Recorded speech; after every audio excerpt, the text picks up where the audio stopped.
नमस्कार दोस्तों। दोस्तों, जिस तरह से मोदी जी ने बिहार चुनाव प्रचार में मुज़फ़्फ़रपुर में कुछ बातें कही है, उस बातों से साफ लगता है कि मोदी जी के ऊपर जो है उम्र का जो दबाव है, वो साफ झलक रहा है। क्योंकि जिस तरह से उन्होंने ऐसी-ऐसी बातें कही है, जो देश का एक प्रधान सेनापति, देश के मुखिया को कहीं से शोभा नहीं देता। वो भी हड़प कर रहे हैं। बहन बेटियों को उठाने का खेल चल रहा है, डराया जा रहा है। उन्होंने जिस तरह से माटी बेटी की बात कही है, जिस तरह से उन्होंने ये बताया है कि यहाँ की जो बेटियां हैं या यहाँ के लोगों की जो ज़मीनें हैं वो खतरे में है। शायद मोदी जी भूल गए हैं कि मोदी जी ही इस देश के प्रधानमंत्री हैं। और बिहार में अगर देखा जाए तो पिछले 25 साल में से तकरीबन 20 साल जो है वो बीजेपी की सरकार रही है, मिली-जुली सरकार रही है। तो मोदी जी 20 साल आपकी सरकार बिहार में है, पिछले 11 साल से आप केंद्र में हैं, तब भी अगर बेटी, बहू, माँ और उनकी ज़मीनें खतरे में हैं, तो ये तो बहुत बड़ा एलिगेशन आप खुद पे लगा रहे हो। तो क्या जताना चाह रहे हैं मोदी जी, समझ में नहीं आ रहा। या ये चाहते हैं कि हर बार जो है बिहार की जनता या देश की जनता भावावेश में आकर के मोदी है तो मुमकिन है करती चली जाए। मुमकिन तो आपने किया ही है। बिहार से लगातार सालों-साल पलायन चल रहा है। वो आपके काल से पहले भी था और आपके आने के बाद भी पलायन चल ही रहा है। पिछले 20 साल से आप हो सरकार में बिहार में, केंद्र में भी हो, पलायन चल ही रहा है और वो बढ़ रहा है, कम नहीं हो रहा। मोदी जी बता रहे थे कि पिछले साल सितंबर-अक्टूबर में बिहार में कुल 50,000 मोटरसाइकिल की बिक्री हुई। अब जीएसटी बचत उत्सव में जिसमें उन्होंने जीएसटी की दरें घटाई थी, उसकी वजह से 1.5 लाख मोटरसाइकिल की बिक्री हुई बिहार में। तो मोदी जी ये बता दीजिए कि पहले जो बढ़ी हुई दरें थी, उसका शोक मनाया जाए या फिर अब जो दरें कम हुई है, उसकी खुशियाँ मनाई जाए।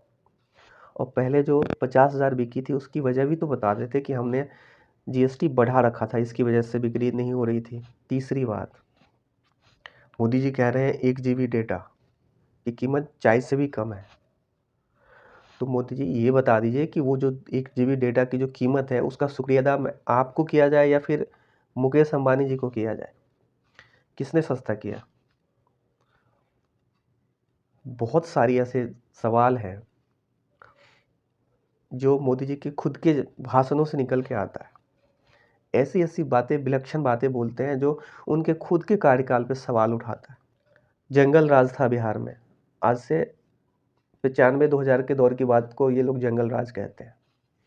उसके बाद जंगल राज कह कर के ये सरकार में आए बिहार में और तब से यही कहानी रट-रट करके पिछले 20 साल से सरकार बना रहे हैं बिहार में। अब की बार भी जंगल राज ही है। 20 साल में आपने क्या किया जब जंगल राज कंटिन्यू ही चल रहा है? तो पिछले 20 साल में आपने किया क्या है? और अगर आपको बिहार की जनता ने 20 साल दिए हैं, तब भी आपने अगर नहीं किया है सुधार, तब तो ये आपके ऊपर बहुत बड़ा प्रश्न चिन्ह है, बहुत बड़ा क्वेश्चन मार्क है और बीजेपी को पुनर्विचार करना चाहिए उनके नेतृत्व पे।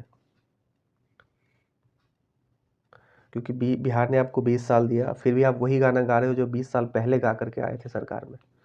केंद्र में आपको भारत की जनता ने मौका दिया, ऑब्वियसली इसलिए दिया क्योंकि कांग्रेस के काम से नाराज़ रही होगी, तभी आपको मौका दिया। तो जब कांग्रेस को हटा दिया, तब भी कांग्रेस पे ही तोहमत क्यों लगा रहे हो? कांग्रेस को हटा दो अब अपने पिक्चर से, क्योंकि अब तो ड्राइवर आप हो। तो अब जो गाड़ी चल रही है वो सारी जिम्मेवारी आपकी है। एक ऐसा ड्राइवर जो 6 साल पहले गाड़ी चला रहा था, अभी अगर गाड़ी का एक्सीडेंट होता है, कुछ दिक्कत होती है, तो जो 6 साल पहले गाड़ी चला रहा था उसको आप बोलोगे कि अभी तो अब आप ड्राइवर हो, आप रिस्पॉन्सिबल हो उस बस का। तो आपसे ही तो सवाल होगा कि जी एक्सीडेंट हो जाएगा तो आप सीधे बोलोगे 6 साल पहले उस ड्राइवर की गलती है, मैं नहीं चला रहा हूँ।